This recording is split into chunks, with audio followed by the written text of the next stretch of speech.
क्या आपका बच्चा खांसी से परेशान है? क्या आपका बच्चा 2 साल से कम उम्र का है? क्या आप भी मेडिकल स्टोर जाकर सिर्फ खांसी के लक्षण बताकर सिरप खरीदते हैं? तो ये वीडियो आपके लिए है। नमस्कार, मैं हूं आपके साथ अंशिका पाठक। मध्य प्रदेश के छिंदवाड़ा में 9 बच्चों की खांसी के सिरप की वजह से मौत हो गई। राजस्थान में भी कुछ ऐसा ही हुआ, कुछ बच्चों की सिरप की वजह से मौत हो गई, जिसके बाद राजस्थान में सरकार ने एक्शन लिया, एक फार्मासिस्ट और एक डॉक्टर को सस्पेंड कर दिया। तमिलनाडु सरकार ने ये पुष्टि की है कि सिरप में कुछ ऐसी चीज़ों का इस्तेमाल किया जा रहा है जो बच्चों के लिए जान के लिए खतरा है, बहुत ज़्यादा खतरा है। तो आइए आज आपको बताते हैं केंद्र सरकार की एडवाइजरी क्या है सिरप को लेकर।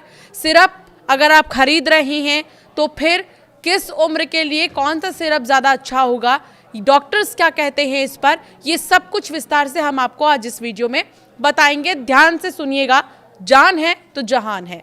बच्चों की सेहत को लेकर केंद्र सरकार के स्वास्थ्य मंत्रालय ने एक अहम एडवाइजरी जारी की है। मंत्रालय ने साफ कहा है कि छोटे बच्चों को खांसी जुकाम की स्थिति में बिना डॉक्टर की सलाह के कफ सिरप देना खतरनाक साबित हो सकता है। विशेष तौर पर 2 साल से कम उम्र के बच्चों को कफ सिरप बिल्कुल भी नहीं देना चाहिए, जबकि 5 साल तक के बच्चों को ये दवा केवल डॉक्टर की सलाह और निगरानी में दी जानी चाहिए। डॉक्टर और एक्सपर्ट्स का ये कहना है कि छोटे बच्चों की रोग प्रतिरोधक क्षमता और रेस्पिरेटरी सिस्टम पूरी तरह विकसित नहीं होता। ऐसे में कफ सिरप में मौजूद कुछ रसायन उनके शरीर पर उल्टा असर डालते हैं। इससे बच्चों को तेज नींद आना, सांस लेने में दिक्कत, एलर्जी या घुटन या फिर हार्ट बीट पर असर पड़ना जैसी गंभीर समस्याओं का सामना करना पड़ सकता है। मंत्रालय की एडवाइजरी के मुख्य बिंदु क्या हैं, वो जल्दी से आपको बता देते हैं। 2 साल से कम उम्र के बच्चों को किसी भी हालत में कफ सिरप ना दें। 5 साल तक के बच्चों को ये सिरप देने से पहले डॉक्टर से सलाह ज़रूर ले लें। किसी भी दवा को ओवर द काउंटर यानी कि बिना डॉक्टर के पर्चे के ना खरीदें। घरेलू नुस्खों और हल्के उपायों को प्राथमिकता ज़रूर दें। बच्चों की खांसी जुकाम लंबा खिंचने पर तुरंत चिकित्सक के पास जाएं और अपने बच्चे को डॉक्टर को दिखाएं। कफ सिरप को लेकर पिछले कुछ सालों में कई बार विवाद सामने आए हैं। WHO वर्ल्ड हेल्थ ऑर्गेनाइजेशन ने भी कुछ देशों में खराब क्वालिटी के दवाओं के कारण बच्चों की मौत की घटनाओं पर गंभीर चिंता जताई थी। भारत जैसे बड़े दवा निर्माता देश में ये और भी ज़रूरी हो जाता है कि हर स्तर पर बच्चों की सुरक्षा सुनिश्चित की जाए। बच्चों के लिए सुरक्षित विकल्प क्या है?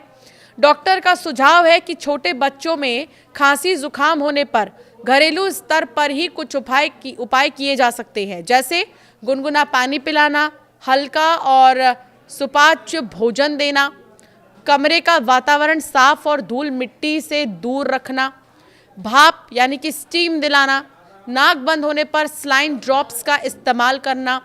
इनसे बच्चों को राहत मिल सकती है और शरीर की प्राकृतिक रोग प्रतिरोधक क्षमता को भी मजबूती मिलती है। एक्सपर्ट्स ये कहते हैं कि बच्चों को दवा देना आसान विकल्प लगता है, लेकिन माता पिता को धैर्य रखना चाहिए। यदि बच्चा लगातार सांस लेने में परेशानी महसूस कर रहा है या खांस रहा है, तेज बुखार है या कमजोरी दिखा रहा है, तो तुरंत डॉक्टर को दिखाना चाहिए। खुद डॉक्टर मत बनिए, डॉक्टर के पास लेकर जाइए। झोला छाप डॉक्टर नहीं, किसी अच्छे जगह डॉक्टर को ले जाइए, क्योंकि बार बार हम एक ही चीज़ कहेंगे, जान है तो जहान है। अगर आप सिर्फ 100-200 रुपये बचाने के चक्कर में किसी भी डॉक्टर के पास लेकर चले जाएंगे तो बच्चे की हालत जस की तस रहेगी। आप लाख दवाइयों का इस्तेमाल कर लें, लेकिन बच्चे पर उसका कोई असर नहीं पड़ेगा। स्वास्थ्य मंत्रालय ने यह एडवाइजरी आम जनता को जागरूक करने और छोटे बच्चों को आवश्यक दवा से बचाने के लिए ही जारी की है। जितनी भी अनावश्यक दवाइयाँ हैं जो कि ज़रूरी नहीं हैं, उनसे बचाने के लिए ही स्वास्थ्य मंत्रालय की तरफ से ये एडवाइजरी जारी की गई है। मंत्रालय का कहना है कि बच्चों की जान बचाना और उन्हें सुरक्षित रखना सबसे पहली प्राथमिकता है। विशेषज्ञ मानते हैं कि ये केवल सरकार या डॉक्टरों की नहीं बल्कि पूरे समाज की जिम्मेदारी है कि बच्चों को दवा का गलत इस्तेमाल न झेलना पड़े। पेरेंट्स, फार्मासिस्ट और दवा कंपनियों को भी पूरी सजगता बरतनी होगी। तो कफ सिरप की ओवरडोज से किडनी फेल और यहाँ तक कि लीवर डैमेज का भी रिस्क होता है। हालांकि अधिकतर सिरप में एक जैसे ही सॉल्ट होते हैं, लेकिन कुछ सिरप सेहत के लिए खतरनाक क्यों बन जाते हैं, इस बारे में एक्सपर्ट्स की क्या राय है वो आपको बताते हैं। राजस्थान और मध्य प्रदेश में हाल ही में कुछ बच्चों की मौत हो गई। कहा जा रहा था कि कफ सिरप पीने से बच्चों की जान चली गई। हालांकि स्वास्थ्य मंत्रालय ने कहा है कि सिरप में ऐसा कोई खतरनाक केमिकल नहीं था जिससे मौत हुई है। मंत्रालय ने साफ किया है कि बच्चों की मौत का कारण कफ सिरप नहीं है। भले ही कफ सिरप से मौत नहीं हुई, लेकिन ये जानना बहुत ज़रूरी है कि कफ सिरप किन हालातों में खतरनाक हो सकते हैं, इनमें कौन से सॉल्ट और केमिकल मिलाए जाते हैं और बच्चों को सिरप देना चाहिए या नहीं। इस बारे में डिटेल से आपको बताते हैं एक्सपर्ट्स की राय। तो एक्सपर्ट्स ये कहते हैं कि कई सिरप में मेथॉर्फन होता है। ये आम तौर पर सूखी खांसी और दबाने के लिए इस्तेमाल होता है, लेकिन इसकी अधिक डोज से नशे जैसी स्थिति जैसे चक्कर, उल्टी, बेहोशी हो सकती है। बच्चों में इसकी थोड़ी भी ओवरडोज खतरनाक हो सकती है। इसी तरह DEG और इथाइलिन ग्लाइकॉल एक केमिकल है। ये एंटीफ्रीज या AC में भी उपयोग होते हैं, लेकिन कई बार सिरप में भी सॉल्वेंट के रूप में मिल जाते हैं। ये किडनी और लीवर को गंभीर नुकसान पहुंचा सकते हैं। अब सवाल ये है कि आखिर कब कफ सिरप बन सकता है सेहत के लिए खतरा। पब्लिक हेल्थ एक्सपर्ट्स का ये कहना है कि कफ सिरप चाहे किसी बड़ी कंपनी का हो या किसी छोटी ब्रांड का, इसमें इस्तेमाल होने वाले सॉल्ट एक जैसे ही होते हैं, लेकिन इन सॉल्ट्स के अलावा सिरप को लंबे समय तक खराब होने से बचाने के लिए प्रिजर्वेटिव मिलाए जाते हैं। प्रिजर्वेटिव में डाइथिलीन ग्लाइकॉल और एथिलीन ग्लाइकॉल केमिकल होता है। ये दोनों ही केमिकल्स मूल रूप से सॉल्वेंट के तौर पर काम करते हैं, लेकिन अगर इन केमिकल्स का इस्तेमाल ज़्यादा मात्रा में या ख़राब क्वालिटी में किया गया हो तो ये शरीर में टॉक्सिसिटी पैदा कर देते हैं। तो ऐसा शरीर में कुछ टॉक्सिसिटी जैसा पैदा हो जाता है।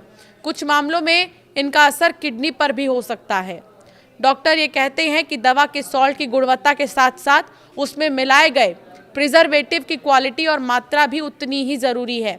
लेकिन अगर किसी कंपनी के कफ सिरप में इनकी क्वालिटी ख़राब है और मात्रा ज़्यादा है तो शरीर के लिए ये नुकसानदायक साबित हो सकते हैं। कुछ डॉक्टर्स ये भी कहते हैं कि बड़ी कंपनियों के पास अच्छी स्टोरेज सुविधा होती है, वो सभी मानकों का ध्यान रखकर सिरप बनाते हैं, लेकिन छोटी कंपनियां कुछ मामलों में लापरवाही कर देती हैं। प्रिजर्वेटिव को अच्छे से नहीं रखा जाता है। अगर किसी प्रिजर्वेटिव में कोई बैक्टीरिया चला जाए तो ये खतरनाक हो जाता है। ऐसे में अगर सिरप बनाने वाली फार्मा कंपनी मानकों का ध्यान नहीं रखती है तो उसके सिरप पीने से शरीर को नुकसान हो सकता है। कफ सिरप में प्रिजर्वेटिव्स क्यों मिलाए जाते हैं, इसे समझिए। डॉक्टर्स ये कहते हैं कि कफ सिरप में आमतौर पर प्रिजर्वेटिव्स इसलिए डाले जाते हैं ताकि सिरप मीठा लगे और लंबे समय तक सुरक्षित रहे।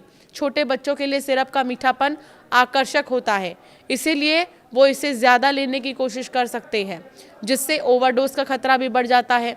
डॉक्टर्स ये भी कहते हैं कि अधिकांश प्रिजर्वेटिव सुरक्षित माने जाते हैं अगर इन्हें सीमित मात्रा में ही इस्तेमाल किया जाए, लेकिन अधिक मात्रा या लगातार लंबे समय तक उपयोग होने पर ये पेट की समस्याओं से लेकर किडनी तक पर असर डाल सकते हैं। तो कैसे ओवरडोज बन सकती है खतरनाक, इसे समझिए। कुछ डॉक्टर्स ये भी बताते हैं कि छोटे बच्चों में इम्यून सिस्टम पूरी तरह से विकसित नहीं होता, इसीलिए किसी भी दवा, खासकर कफ सिरप का असर उन पर जल्दी और गहरा पड़ता है। कई बार माता पिता डॉक्टर की सलाह के बिना ही बच्चों को एडल्ट वाली सिरप की मात्रा दे देते हैं, जिससे ओवरडोज का खतरा बढ़ जाता है। इस ओवरडोज के कारण बच्चों के शरीर में डिथाइलिन ग्लाइकॉल और कई ऐसे चीज़ें जो हैं, तत्व ज़्यादा मात्रा में चले जाते हैं जो खतरनाक हो जाते हैं। इसीलिए कभी भी 5 साल से छोटे बच्चों को कफ सिरप नहीं देना चाहिए। अगर किसी को कफ सिरप से एलर्जी हो जाए तो लक्षण क्या हो सकते हैं, इसे भी समझिए। हल्की एलर्जी के लक्षण चेहरे, होंठ, जीभ पर हल्की सूजन होना, त्वचा पर लाल चकत्ते या खुजली, रैशेज, इचिंग जिसे कहा जाता है, गले में खराश या जलन, छींक आना या नाक बहना, ये लक्षण है खराब सिरप के। तो ये जानना बहुत ज़रूरी है कि आखिर ये जो सिरप है वो कितने खतरनाक हो सकते हैं। कुछ एक्सपर्ट्स ये भी कहते हैं कि ज़्यादा दवा के सेवन से पेट खराब हो जाता है, उल्टी और दस्त की शिकायत होती है, दवा के ओवरडोज से चक्कर आने लगता है और मरीज़ को 3 से 4 दिन यूरिन ही नहीं आता। यूरिन ना आने से किडनी में इन्फेक्शन हो जाता है और इन्फेक्शन बनता है किडनी खराब होने का कारण। कौन से सॉल्ट और केमिकल हैं इनमें, सिरप में, इसे भी जानना बहुत ज़रूरी है। और ये सॉल्ट और केमिकल क्या सही मात्रा में है या नहीं, ये समझना बहुत ज़रूरी है। कफ सिरप खरीदते समय किन बातों का ध्यान रखें, वो भी आपको बता देते हैं। ज़्यादा दवा के सेवन से पेट तो खराब होता ही है, उल्टी दस्त की शिकायत होती ही है, दवा के ओवरडोज से चक्कर आने लगता है, मरीज़ को 3 से 4 दिन तक यूरिन नहीं आता, ये हमने आपको बताया। लेकिन बहुत ज़्यादा खतरनाक हो जाता है ऐसे समय में जब आप मुश्किल से मुश्किल घड़ी में जाते हैं सिरप लेने के लिए और गलत सिरप लेकर आ जाते हैं। कई ऐसे पेरेंट्स भी हैं जो बच्चों के रोने को बर्दाश्त नहीं कर पाते, बच्चों के रात के जागने को बर्दाश्त नहीं कर पाते हैं। वो ये सोचते हैं सिरप से काम चला लें और सिरप पिलाकर बच्चों को सुला दें। लेकिन 2 साल से कम उम्र के अगर आपके बच्चे हैं तो आप कोशिश यही कीजिए कि जो भी घरेलू उपाय हैं आपके, आप उन्हें प्राथमिकता दें और दूसरी चीज़ों को आप बिल्कुल भी प्राथमिकता ना दें। तो स्वास्थ्य मंत्रालय की इस एडवाइजरी को आप ध्यान में रखें, इनको फॉलो करें और आखिर में जाते जाते जान है तो जहान है, अपने सेहत का बहुत ज़्यादा ख्याल रखें। आपकी राय क्या है, हमें ज़रूर कमेंट कर बताएं।